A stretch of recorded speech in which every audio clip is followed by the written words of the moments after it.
L'objectif de ce colloque est de pouvoir s'informer, de pouvoir suivre des événements dans une région de l'Europe où la France a joué quand même un très grand rôle, voir aussi les relations avec la Grèce, aussi bien avec d'autres pays aussi, qui gravitent autour dans cette péninsule balkanique, qui fait aborder cette période sous différents points de vue, ces différents thèmes, différentes facettes, et c'est ça quand même qui est très intéressant. Ça peut intéresser un grand public comme aussi bien des étudiants, des historiens, d'autres personnes qui sont intéressées par ça. Et on est en pleine période de commémoration de la Première Guerre mondiale, donc on est vraiment dans une période plein de problématiques et plein de discussions autour de cette question-là. Donc je ne veux pas quand même prendre beaucoup plus votre temps.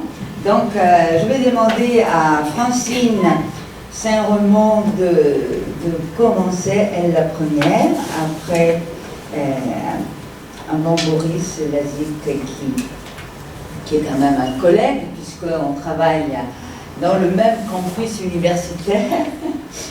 Et donc, Francine, qui est docteur d'histoire, elle est spécialiste de l'armée d'Orient. Elle va nous parler des Français à Thessalonique et qui ont quand même une présence. C'est un regard contrasté qu'elle va aborder. Bonjour à tous.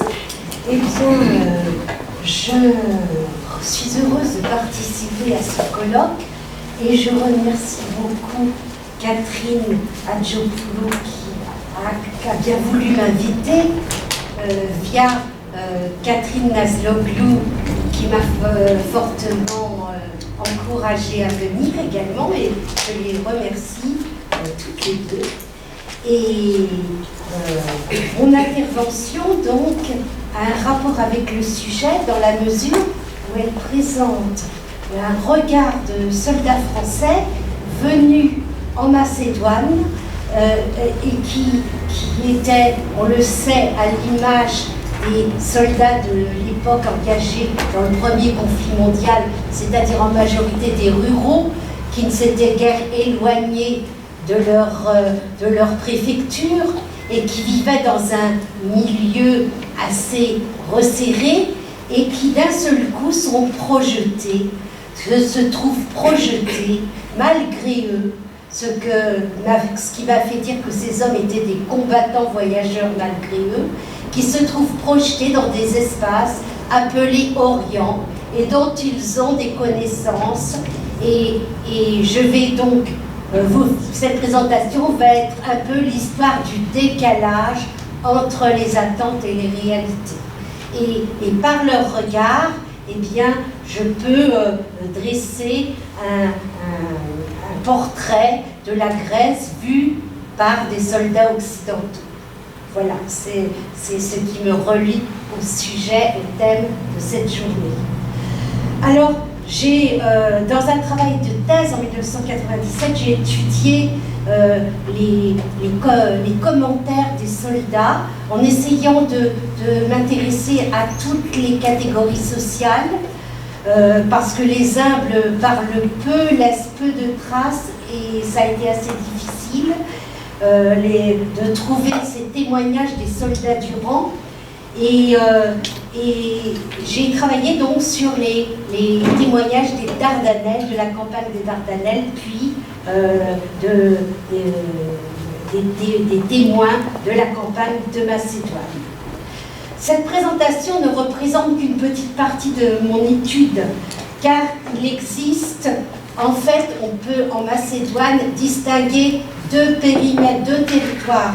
La ville de Salonique, dont je vais parler aujourd'hui, la ville de Salonique et ses abords, et il y a les champs de bataille de Macédoine, qui sont situés à une distance de 50 à 300 km, et que je ne traiterai pas aujourd'hui, mais je vous montrerai quelques photos pour vous introduire cet aspect. Et je ne parlerai pas de la guerre.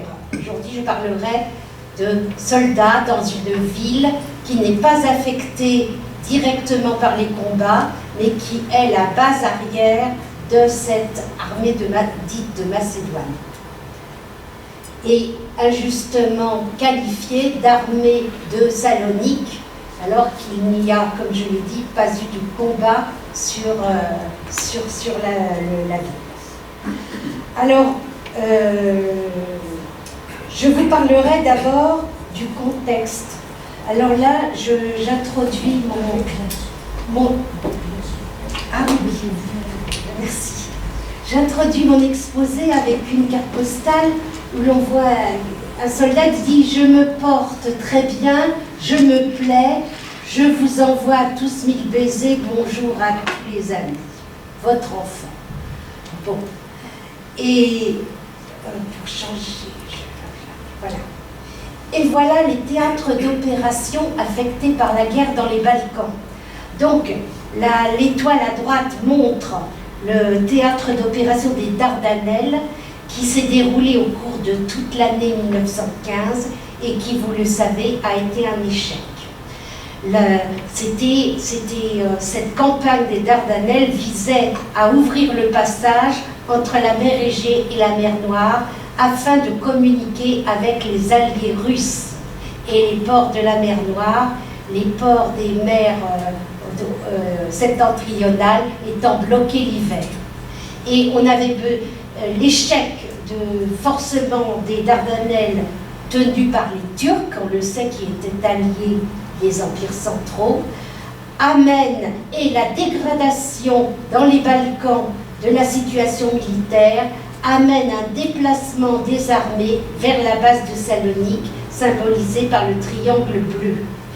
Les triangles rouges représentent les lieux d'affrontement que je ne ferai qu'aborder aujourd'hui.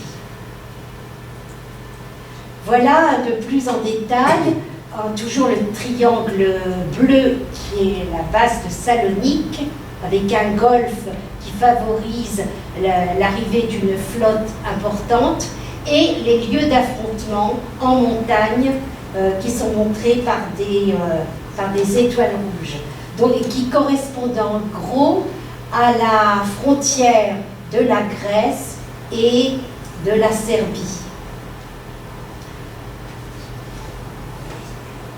Ces étoiles-là montrent la campagne de Serbie qui a lieu en octobre 1915 et qui se solde par un repli des armées françaises et britanniques vers la frontière grecque qui est épargnée par les Bulgares qui s'arrêtent juste à la frontière et qui a été considérée comme une victoire. Cet arrêt des troupes bulgares a été considéré comme une victoire alors qu'en fait c'était volontairement que les Bulgares n'ont pas désiré entrer sur le territoire grec. Le contexte de cette expédition, les commandements occidentaux sont en difficulté. Les Allemands sont arrivés fin 1914 à 50 km de Paris. Certes, ils ont reculé après la bataille de la Marne, mais la France est gravement menacée. En décembre 1914, 10 départements sont occupés par les Allemands et le front s'est établi, de la mer du Nord aux Vosges. Et ce front, les tentatives de percer n'aboutissent pas, de sorte qu'on pense à un front secondaire, un front périphérique, dit de diversion, qui permettrait d'engager les Balkaniques dans la guerre, aux côtés des empires centraux, aux côtés des alliés, et de prendre à revers les empires centraux. C'est l'idée qui prévaut en ce début 1915. Le sort de l'armée d'Orient dépend donc du port de Salonique, doté d'infrastructures importantes. C'est le seul port qui dessert les Balkans et qui puisse servir de tête de pont pour une expédition rapide dans cette péninsule. Le réseau d'infrastructures routières et ferroviaires en étoile est existant, mais est très insuffisant et surtout soumis aux aléas climatiques. Voilà quelques vues du front de Macédoine. le front s'arrête donc dans une zone de frontière, dans un milieu très montagneux et hostile, qui a déjà été gravement affecté par les guerres balkaniques.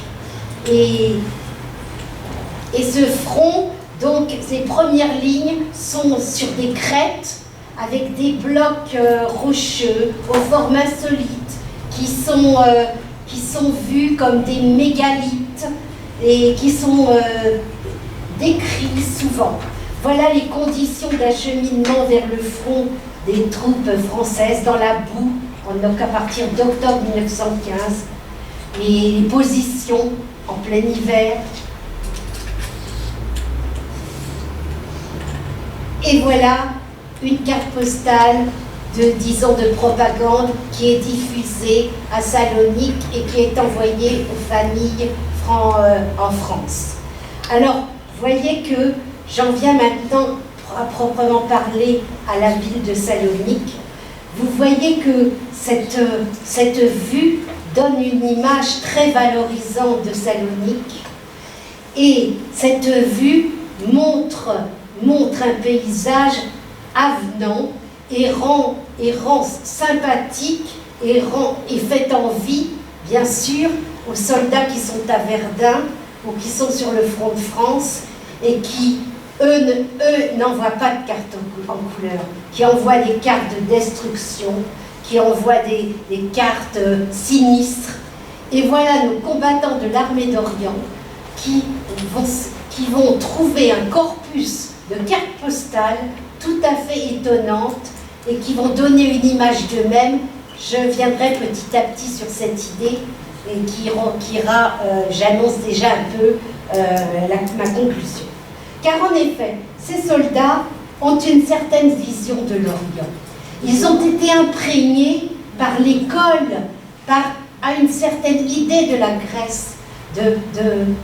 Ils vont sur des lieux qui ont été le berceau de leur civilisation. C'est ce qu'on leur a appris. Les Grecs ont été les initiateurs de la démocratie. Donc ils arrivent dans un pays auquel ils sont reconnaissants. En fait, ils viennent rendre un peu quelque chose que les Grecs leur auraient apporté il y a très longtemps. Et ils ont en tête l'idée du voyage en Orient. Ils ont gratuitement, entre guillemets, c'est un peu provocateur, ils ont gratuitement, ça a été un voyage qu'ils n'auraient jamais pu s'offrir par eux-mêmes, puisque c'était des gens lettrés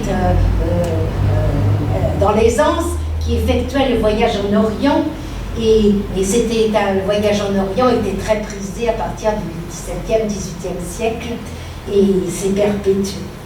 Donc, pour ces soldats, qu'est-ce que l'Orient? Et j'ai commencé par cette définition de l'Orient. Où commence l'Orient? Eh bien, apparemment, l'Orient commencerait pour eux au Danube.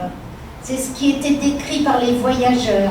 À partir du Danube, on rentrerait dans un espace appelé Orient. On voit là le rôle important de l'art et de la littérature au XIXe siècle, qui a imprégné les esprits d'orientalisme. Et donc, c'est merveilleux, les voilà sur des lieux ils ont en tête une certaine image de l'Orient, d'un Orient dans l'aisance, les images des femmes qu'ils ont vu décrire dans Pierre Loti, une vision totalement, bien sûr, différente des réalités qu'ils vont trouver. Car ils arrivent, et ça, ils ne le savent pas bien, ils ne le connaissent pas bien, ils arrivent sur des espaces totalement détruits par les guerres balkaniques, avec des populations en déshérence, des réfugiés, et ils mesurent mal le drame qu'a représenté pour les Balkans ces guerres balkaniques, et dont les populations ne sont pas remises. Alors, les regards sur la ville, eh bien, la vue du bateau, quand ils arrivent dans la rade de Salonique, mais c'est merveilleux, ils trouvent cette ville merveilleuse. Et ils voient une ville qui semble dynamique, prospère, ils sont rassurés, une ville éloignée du théâtre de la guerre, pas de tir d'artillerie, pas de destruction. C'est très rassurant après un voyage qui, je le rappelle, était inquiétant. Parce que si nous, de nos jours, quand on est touriste, on trouve merveilleux de traverser les Cyclades, au cours de la Première Guerre mondiale, ils n'avaient pas le même regard. Ils avaient un regard sur les Cyclades qui était inquiétant, parce que trop de pierres, pas assez d'espace boisé, trop faible densité de population. C'était des espaces qui les inquiétaient. Et là, voilà une grande ville. Et ne sommes-nous pas un peu déjà en terre promise? Donc il y a des réminiscences, des croisades, d'aller sur les traces de voyages célèbres. Et ces regards, ils sont étonnants parce qu'il y a encore dans Salonique tous les minarets qui émergent, puisque Salonique n'est revenu aux Grecs que depuis 2 ans, à l'issue de la Première Guerre balkanique. Et alors, il voit cette ville très harmonieuse, et un homme dit « Les imaginations avaient si longtemps rêvé de Stamboul, une plus petite princesse était devenue l'héroïne de la nouvelle aventure. » Et un autre, comme on n'a pas pu arriver à Constantinople, eh bien, on va se rattraper sur cette jolie ville, la petite sœur de Constantinople. Voilà. Alors, il y a des réactions face aux minarets. Il y a une forêt de minarets qui émerge. Et c'est très drôle, on voit un homme de la campagne française qui confond les minarets. Il dit, mais ça doit être une ville industrielle, il y a des cheminées partout et elles ont un drôle de balcon, des cheminées décorées.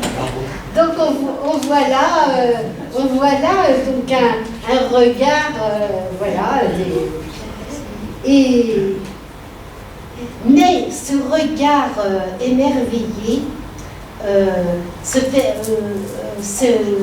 perpétue à la descente à terre, puisqu'ils descendent aux douanes, c'est-à-dire proche du centre. Ils vont voir ce centre-ville qui a été construit à la charnière du XXe siècle et qui est composé d'immeubles quand même très cossus. Et dans un premier temps, donc ce centre-ville, ce centre-ville donne l'image d'une ville très riche et prospère, d'un port très prospère. Déjà la largeur des rues. Les étonne, mais déjà ils étaient étonnés à Marseille ils étaient étonnés de voir l'organisation spatiale de la ville de Marseille, et ville méditerranéenne à l'occidental, et ils retrouvent cette organisation spatiale des larges avenues. Pour ces hommes de la campagne, c'est un sujet d'étonnement. Des arbres alignés, des arbres qui ne sont pas fonctionnels, qui ne sont pas des arbres fruitiers, des arbres décoratifs dans une ville, c'est déjà un sujet d'étonnement. Alors, la ville européenne, donc, ils la décrivent. Et je vais vous décrire donc 4 secteurs périphériques dans lesquels nos soldats évoluent. Mais pas tous, je vais limiter mon propos.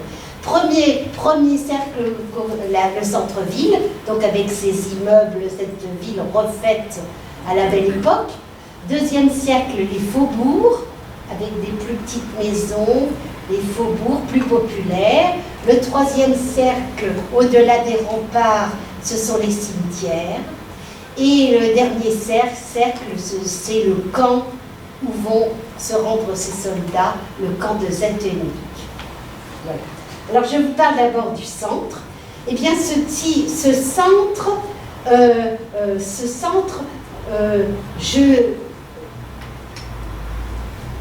donc voilà la forêt de minaret qui est... et voilà ce centre-ville eh bien, il n'est pas perçu, la perception esthétique n'est pas là, n'est pas au rendez-vous. Il trouve que ces immeubles ont des formes de guimauve. Il n'apprécie guère cette architecture qui n'est pas du goût haussmannien. Ils sont habités aux villes françaises avec les critères haussmanniens. Et le style est jugé laid et lourd, d'un vague goût italien, je cite, d'un style déplorable qui se gonfle en lourds balcons de pierre. Voilà. Bon, donc une perception, mais d'autres trouvent ça plutôt sympathique. Il y en a un qui dit « la canne d'air en est éclipsée ». Ce ne sont que cafés glaciers débordant sur la rue de tous côtés qui sont bondés d'officiers de toutes les nations, de femmes fort chics, d'officiers de marine tout de blanc habillés. Dans cette ville, on peut se procurer tous les plaisirs, tout le luxe de l'Orient, alors qu'à 20 km, on se trouve en pleine brousse et réduit à l'état de sauvage. Je veux sa référence à une des photos précédentes qui montre les soldats sur le front. Alors, dans cette ville moderne, eh bien, elle a été décrite, mais elle a été décrite par qui? Par les officiers, parce que très vite, ce centre-ville, je vais vous le dire un peu plus loin, il y a eu des problèmes avec les Français et les Grecs, les officiers grecs, la police, les militaires, qui ont fait que très rapidement, le général Sarrail consigne le centre-ville aux troupes et qu'elles n'y mettront plus les pieds. Ce sera le centre-ville pour les élites. Et tandis que les soldats, durant, se verront relégués dans les faubourgs et dans le camp de Zeltenik.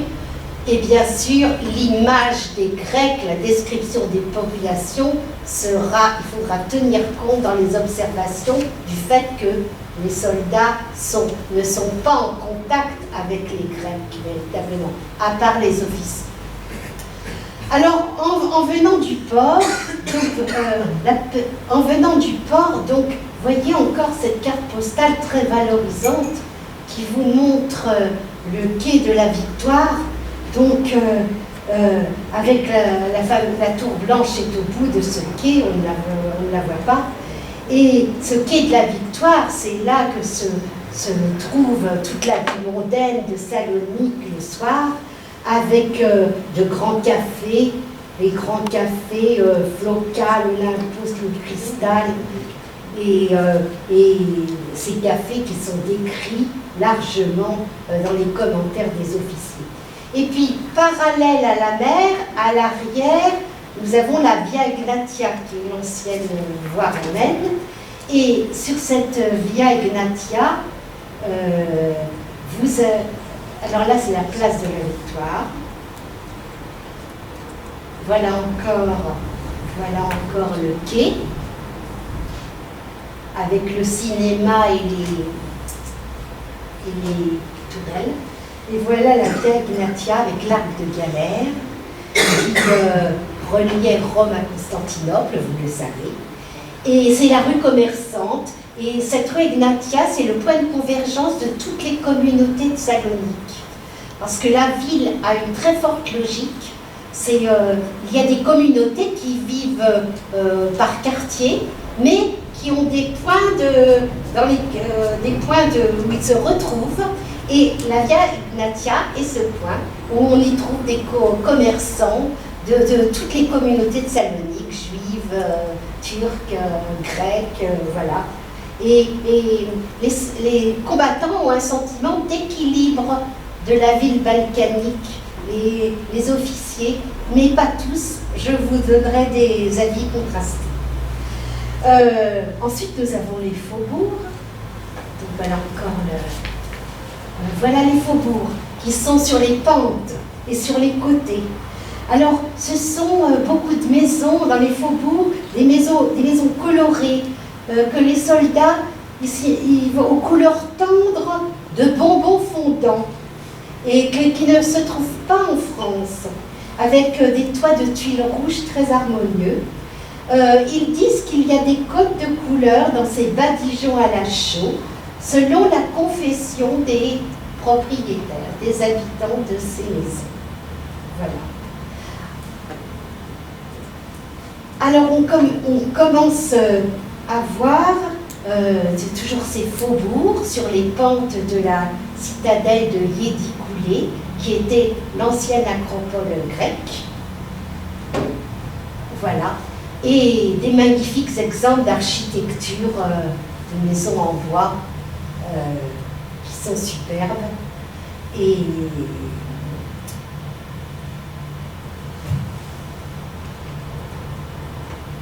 ça avance plus.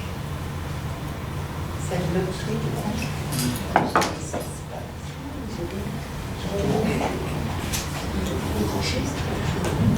Ah, c'est parce que c'est bon.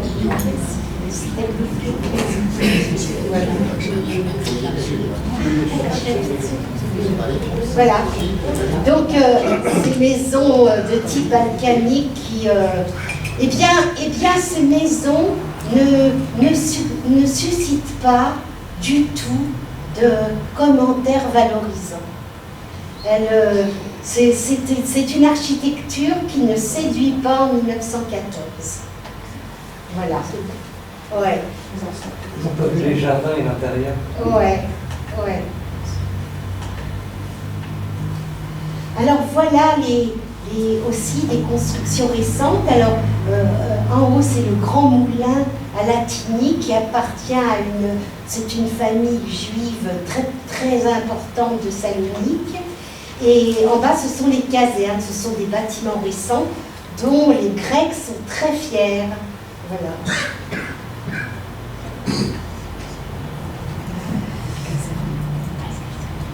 Et le quartier des cimetières, bien sûr. Alors les soldats, donc à l'extérieur des remparts, les soldats, donc ce sont des lieux de promenade pour les habitants de ces quartiers. Et enfin,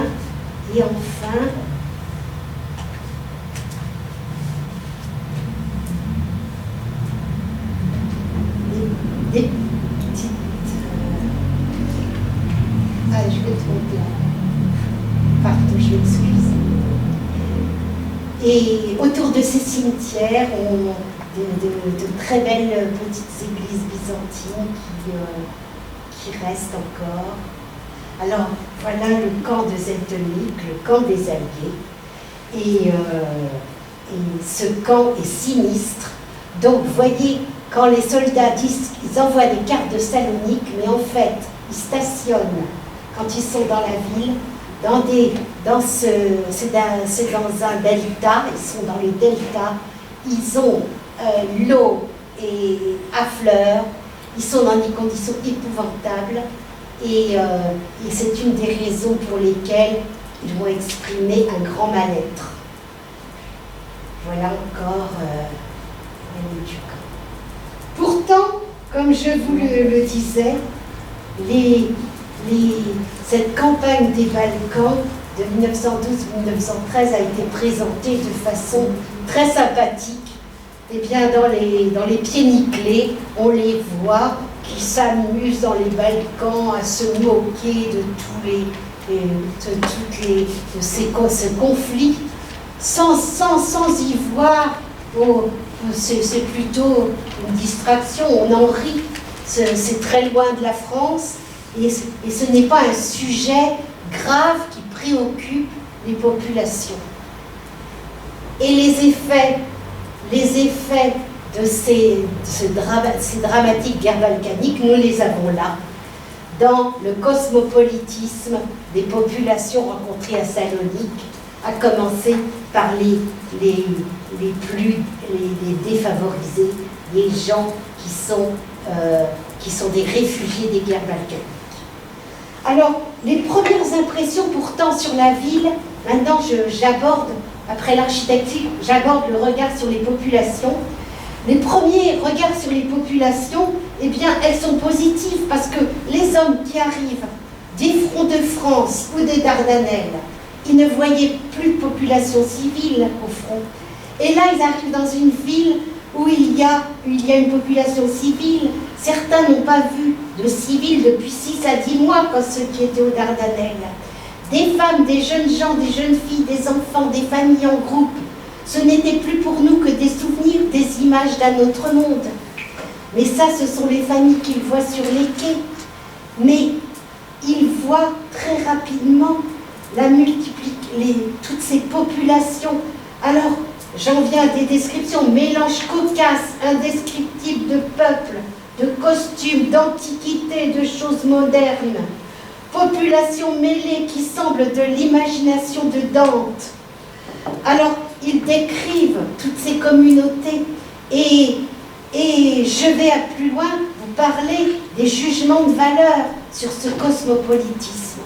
Parce que ces Français, ils arrivent d'une France de 1914 en plein processus d'unification, très fiers de leur troisième République.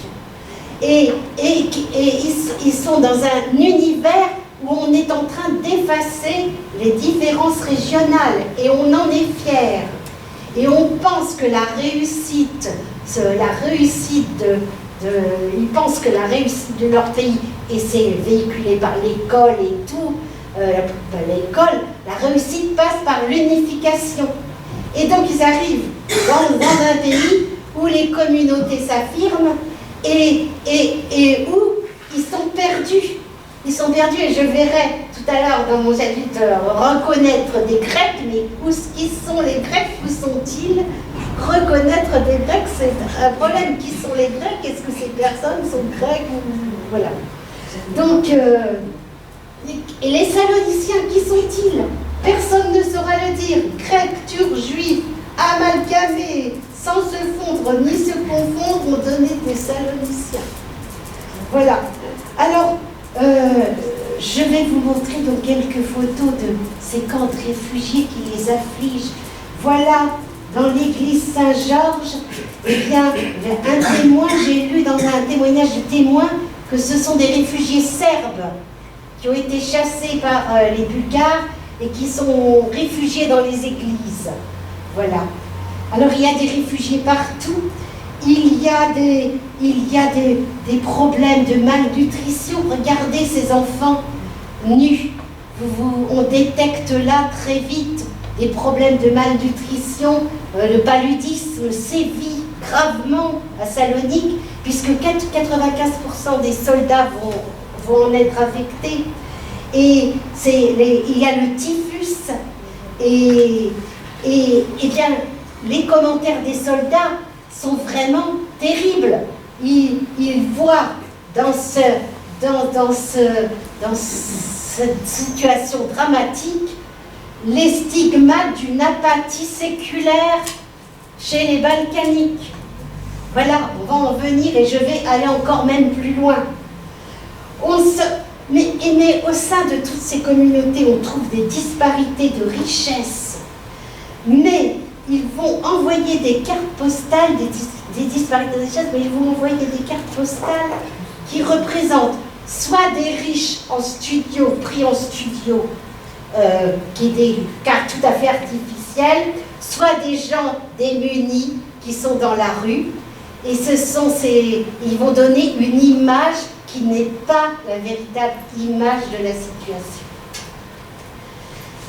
Et qui va tendre à donner une image d'une Grèce passéiste et débordée et qui va nuire à la vision et à l'image qu'on va donner de la Grèce en France. Et alors, il ressent un profond malaise qui génère des jugements de valeur au niveau du temps, Catherine. Et ça va? Bon, ça va. Qui génère des jugements de valeur sur ces populations, en particulier sur les populations déshéritées. Parce qu'ils ne supportent pas les soldats français qui sont eux-mêmes expatriés, loin de leur famille et que leur famille en danger. Ils se posent une question, la question de leur place dans ces lieux, de leur rôle. Ils ne supportent pas l'idée de la misère, mais ce n'est pas là un jugement de valeur que j'ai. Ils ne peuvent pas prendre en charge une misère qui les agresse, entre guillemets. Et ça va être une des causes de leur mauvaise humeur et des rapports avec les Grecs. Alors, j'ai étudié, j'ai gradué un peu ces réactions. Donc, c'est vrai qu'on trouve beaucoup de messages de compassion vis-à-vis de ces populations. Mais très vite, devant l'impuissance, des moqueries très... Alors c'est de la dérision, ils vont se mettre à se moquer de tout. Ils se moquent de ces attelages ridicules, je cite, de ces attelages ridicules. Quel pays, mon vieux, c'est rigolo. On dirait les rois fainéants avec leurs buffles.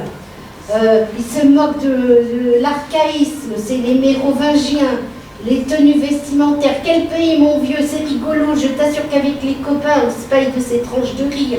C'est rigolo de voir les hommes en robe et les femmes en culotte, la figure voilée. Les femmes sont sans forme et sans âge. Alors, ils ont les critères de Pierre Loti en tête, alors c'est sûr que... Bon. Et sans âge. Les femmes, alors voilà les attelages. Alors, regardez la légende auto-rapide d'Orient, avec des commentaires. Alors, les femmes, un commentaire. La femme a l'air d'une bobine chargée de laine. Les gosses sont déjà des petites bobines. Ils sont, alors, aucune sensibilité à la beauté des broderies et des aucune. Et voilà encore, voilà.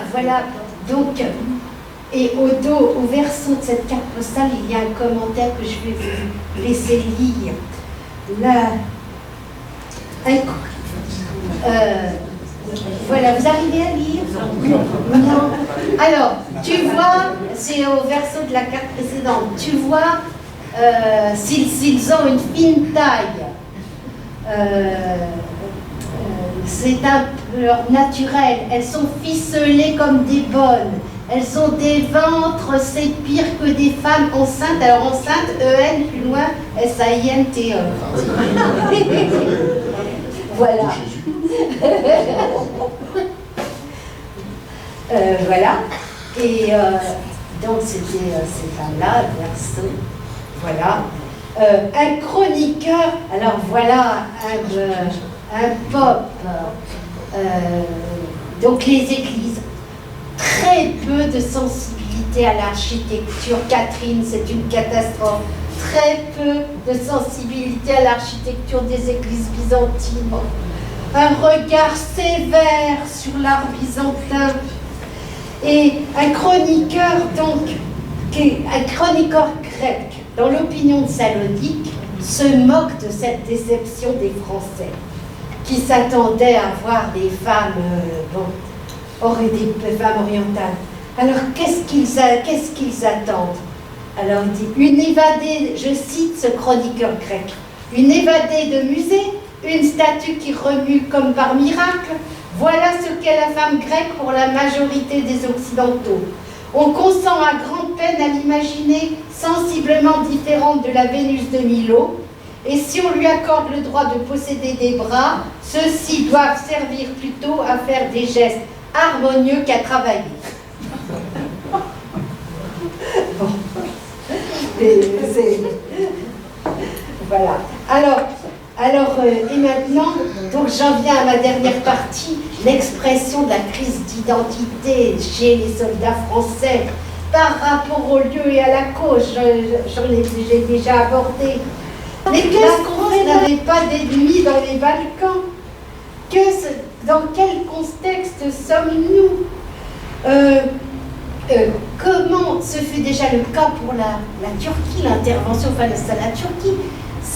Tous ces peuples des Balkans ne nous ont jamais rien fait et en plus étaient sympathiques. Que faisons-nous là? Alors, que faisons-nous là? Alors que notre sol natal est menacé. Donc, ils n'ont pas affaire, je l'ai dit, aux populations grecques qui vivent dans le centre-ville. Et puis, ils trouvent des populations hostiles, puisque sur ce front, eh bien, ce n'est pas comme sur le front de France qu'on leur tire aussi dans le dos quand ils sont dans les villages. il y a des populations acquises à la cause bulgare, qui sont dans certains villages, qui se font tirer dans le dos. Donc quand ils installent leur bivouac et leur tranchée, ils doivent se protéger à l'avant mais aussi à l'arrière. Et donc, qui sont ces populations qui sont espionnes?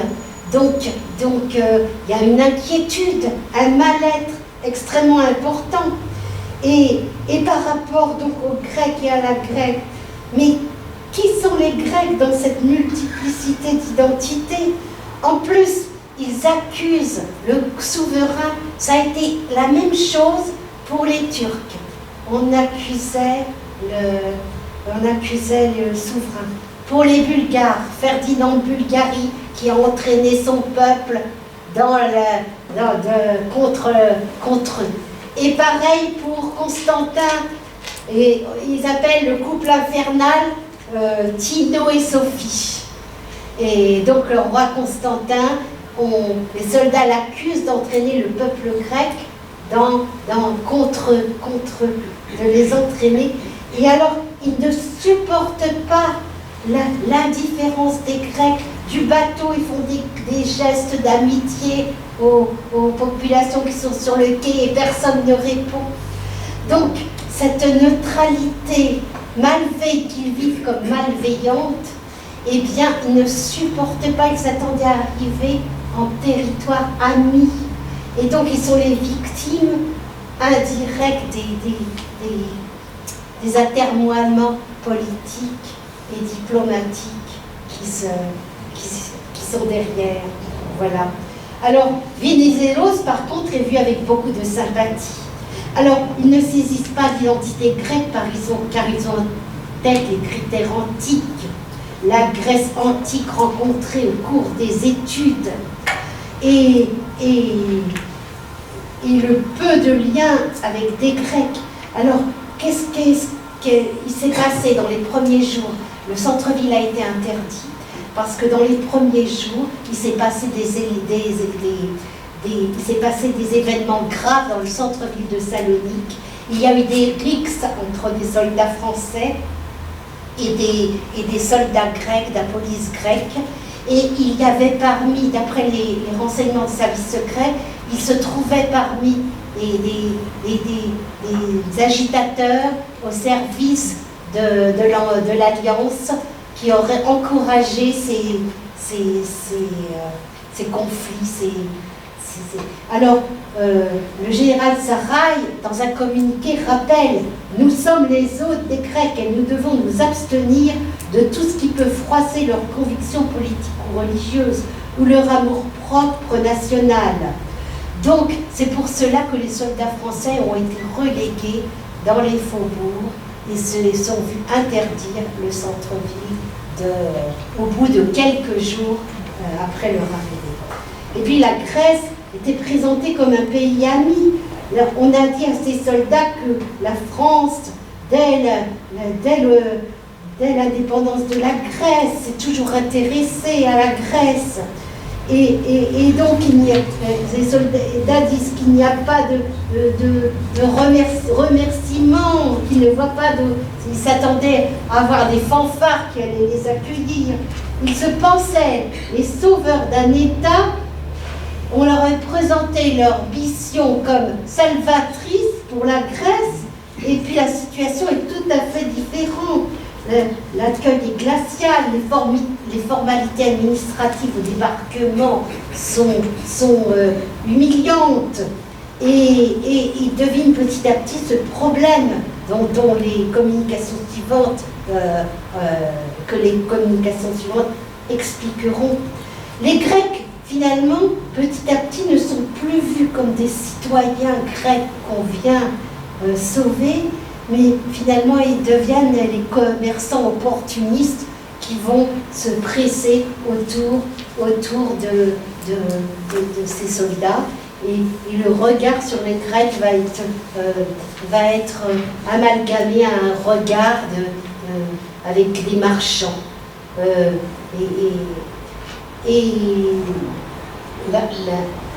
Donc, qui les exploitent. Donc,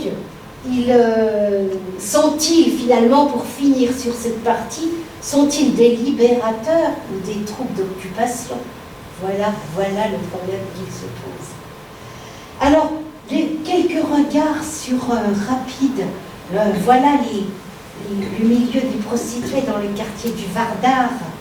Dans le quartier du Vardar. Quelques mots sur les regards sur les Byzantins, mais j'ai un peu mélangé. L'incendie de Salonique. Alors, le grand incendie de Salonique d'août 1917 est vu par les soldats, il n'anéantit qu'une partie de la ville. C'est un soldat qui a dessiné la partie centrale qui a été affectée par cet incendie. Et cette partie centrale, eh bien, c'est toute la partie qui est le centre-ville occidentalisé avec ses immeubles, alors que cet incendie a épargné les quartiers périphériques, les petits quartiers périphériques qui étaient jugés plus sympathiques. Alors il y a une lecture de cet incendie comme si cet incendie avait été un jugement de Dieu qui anéantit le monde de la prospérité et de l'argent. Et il y a des jugements curieux qui se greffent sur cet incendie. Donc voici, vous voyez la place de la Liberté pendant l'incendie et avant. Voilà des ruines, des populations qui fouillent dans les décombres. Et voilà le regard donc encore sur... alors là, c'est la vision des obsèques, un regard tout à fait étonné sur les obsèques et les incinérations, et la démonstration de la douleur aussi, et vu avec beaucoup d'intérêt, et beaucoup d'intérêt par les soldats. Et je terminerai cette partie par, vous avez vu tout à l'heure des ânes, les soldats français éprouvent finalement un sentiment, un complexe de supériorité par rapport aux populations côtoyées. Et ce complexe de supériorité, ils finissent par se dire qu'ils viennent d'une culture qui justifie à la limite le colonialisme et qui est un modèle, puisqu'ils se trouvent là au milieu de cultures, et bien ils sentent qu'ils appartiennent sur tous les plans à une civilisation qui serait supérieure, et c'est le reflet des mentalités coloniales de l'époque. Vous voyez ce soldat qui distribue, c'est tout à fait spécifique de la mentalité, ce soldat qui distribue de l'argent à ces miséreux, ces populations qui vivent avec, c'est le village de fer, c'est les villages de tôle, de récupération de bidons d'essence qui font ces habitations, ce sont vraisemblablement des réfugiés. Et quelle image, donc, il y a aussi les lieux de prostitution, et j'en reviens à ce complexe de supériorité. Ils donnent des leçons de politesse aux gens. Ils font descendre les hommes des ânes, et ils font monter les femmes à la place sur les ânes. Un autre exemple, à La Fontaine, ils disent « mais ces gens sont incorrects ». À La Fontaine, ils remplacent les femmes en disant, et un d'entre eux dit « jamais sans doute elle n'avait vu un homme se fatiguer à pomper l'eau. Pour elle, ce doit être un étonnement et une joie que l'on puise l'eau pour elle. » Voilà, donc ils donnent des leçons, voilà. Et le besoin de compensation pour ces hommes qui en fait sont perdus, eh bien c'est la prostitution. Et tous décrivent ces lieux de prostitution dans leur mémoire, tout en disant qu'ils ont vu les camarades y aller, mais qu'eux n'y sont jamais allés. Et qui sont les prostituées? Eh bien, il y a plusieurs types de prostituées. Il y a prostituées locales, mais peu. Il y a des prostituées qu'on trouve dans tous les grands ports de Méditerranée. Et sont venus, il y a eu des appels d'offres, entre guillemets, dans tous les ports français et d'Algérie pour faire venir des femmes qui avaient l'avantage de pouvoir être contrôlées par les autorités militaires. Parce que très vite, le commandement se heurte à des problèmes graves de maladies vénériennes et on essaie de contrôler un peu, de surveiller la prostitution. Alors il y a par exemple un soldat qui dit qu'il a rencontré, un soldat d'Afrique du Nord qui dit qu'il a rencontré la tenancière du café du père Bugeaud à Alger, qui était là comme prostituée. Et malheureusement, on trouve beaucoup de prostituées pour les hommes de troupe qui sont des femmes réfugiées, qui sont dans le dénuement et qui se prostituent pour une bouchée de pain. Et il y a des scènes vraiment dramatiques qui sont décrites. Et on frôle parfois, on sent qu'on va vers la pédophilie, à peine déguisée. Et le quartier du Vardar, donc, est une... Et je termine, donc, ma conclusion. Vers l'effet boomerang, qui s'appelle Vers l'effet boomerang, des cartes postales envoyées. Parce que ces soldats qui sont dans la misère, qui côtoient des gens dans la misère, n'oublions pas que je ne vous ai pas montré la guerre, mais nous sommes dans la guerre. C'est un aspect de la guerre. Et ces combattants ont trouvé à Salonique des cartes postales valorisantes qui ont donné une image d'eux. Cette image a été transmise en France, a été dans les foyers, dans les villages, dans les familles, et a donné d'eux une image totalement différente des réalités. Et des combattants que j'ai dit que ces combattants avaient été piégés par leur propre carte postale. Ils envoient des cartes postales de lieux où ils n'ont jamais mis les pieds. Par exemple, là, c'est un soldat qui envoie cette carte d'un officier en compagnie d'une jolie dame dans le centre de Salonique, alors qu'il n'a même pas le droit d'aller dans ce lieu. Et de lieux où il n'a jamais mis les pieds, ainsi que de représentations de personnages qui n'ont jamais côtoyé, en particulier des femmes. On peut imaginer l'impact en France à la réception de ces cartes sympathiques, en couleur, qui contrastent avec les sévères vues de destruction des zones sinistrées envoyées de France. Ils vont au cinéma, ils vont boire un pot sur les remparts qui dominent la ville. L'utilisation de la couleur, ils sont sur un site touristique avec des cartes en couleur. Ils rencontrent des personnages aussi hauts en couleur qui viennent des studios Pâtre Grette 1917, tout beau.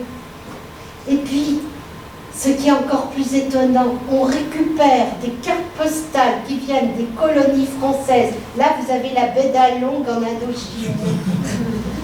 Donc, pour encore rendre plus exotique le cadre, vous avez, voilà, la grande mosquée de Cordoue, avec commentaire, voûte d'un monastère en marbre blanc, noir et blanc près de Monastir.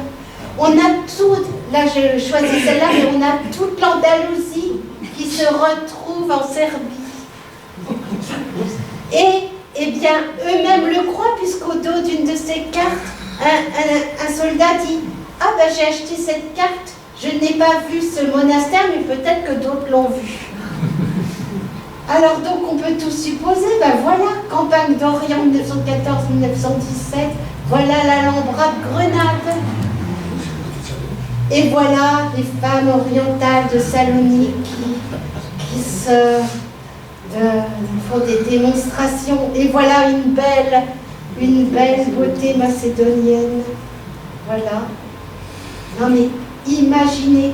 Et voilà des jeunes filles. Alors là, c'est la totale des jeunes filles grecques. Ça vient ce sont des Africaines qui viennent sans doute de, je sais pas, d'Éthiopie ou de je ne sais, des jeunes filles grecques de Salonique. Voilà.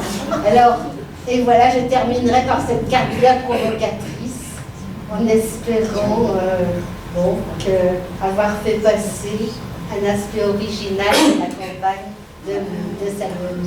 Et je vous remercie.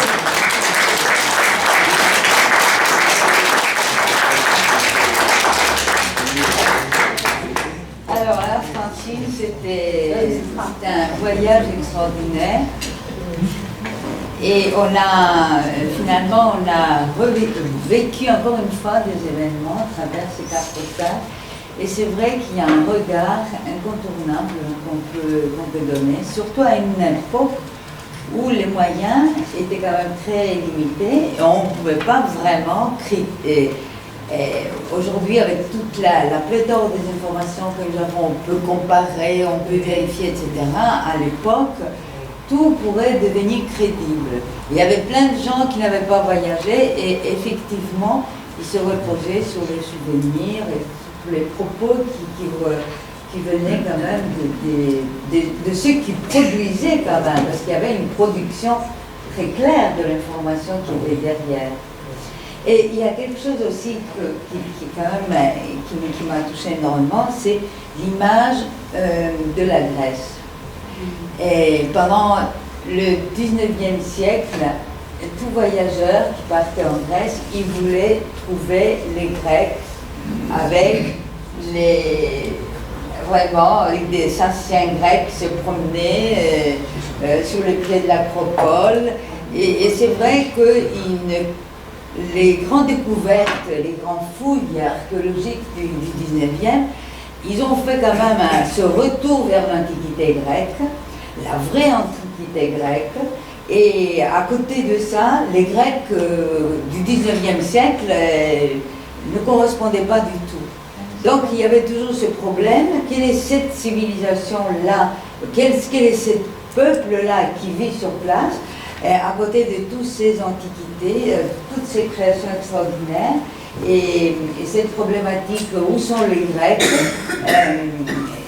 était aussi posée pas uniquement en Macédoine, mais aussi en Grèce du Sud.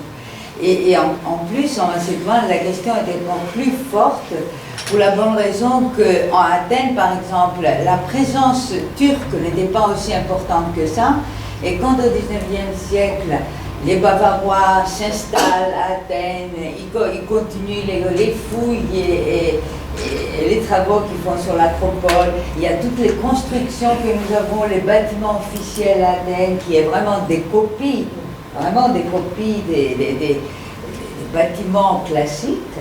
Et donc le reste de la ville, quand même, Athènes, c'est une ville relativement petite et pauvre, 15 000 habitants.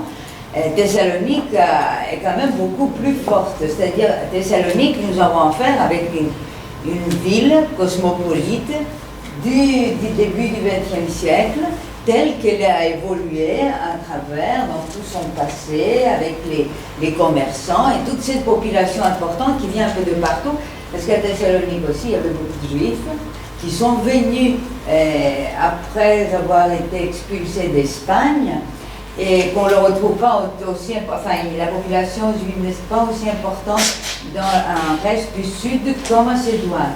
Donc il y a quand même des enjeux au niveau des populations qui sont extrêmement importants, qui se passent en Macédoine. Et Thessalonique, ça explique aussi que Thessalonique, elle était quand même à la même époque une ville plus importante qu'Athènes.